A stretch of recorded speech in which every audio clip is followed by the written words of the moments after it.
اگر آپ کہتے ہیں کہ میں بے قصور انسان ہوں تو امریکی اور جو بھارت والے ہیں وہ کیوں آپ کے پیچھے پڑے ہوئے ہیں اور آپ پر اتنا بڑا انعام انہوں نے لگا دیا؟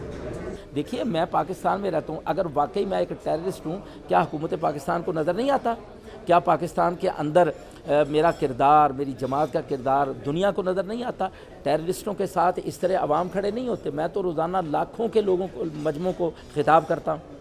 سمجھا گئی ہے؟ تو ٹیررسٹ ایسے نہیں ہوتے. آپ کے بارے میں کہا جاتا ہے کہ آپ کے دوست ہیں ISI والے اور وہ آپ کو پروٹیکٹ کریں گے. پاکستان کی حکومت ہمیشہ دباؤ میں فیصلے کرتی ہے.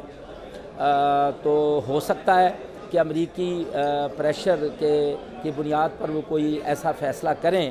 تو پہلے بھی ایسے فیصلے ہوتے رہیں، تو ہم پہلے بھی عدالتوں میں جاتے رہیں. انشاءاللہ ہم پاکستان کی عدالتوں میں جا کر اپنا حق لیں گے. پہلے بھی عدالتیں مجھے بے قصور کر کے مجھے ریلیف دیتی رہی ہیں. الحمدللہ میرا آج بھی موقف یہی ہے. انشاءاللہ مجھے عدالتوں پر اعتماد ہے، پاکستان کے قانونی نظام پر مجھے اعتماد ہے، تو وہ مجھے ریلیف ملے گا انشاءاللہ. آپ کہتے ہیں آپ ایک فلاحی تنظیم چلا رہے ہیں، اقوام متحدہ کہتی ہے کہ وہ ایک دہشت گرد تنظیم ہے.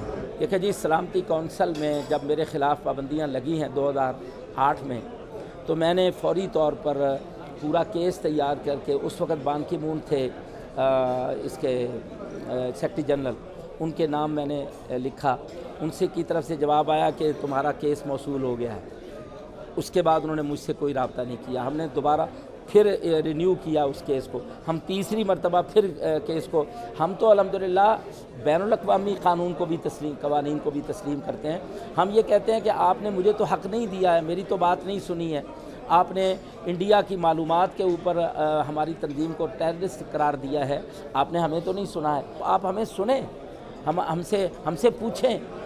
اس کے بعد کوئی ثبوت، کوئی ثابت ہو تو پھر اس پر فیصلہ کریں.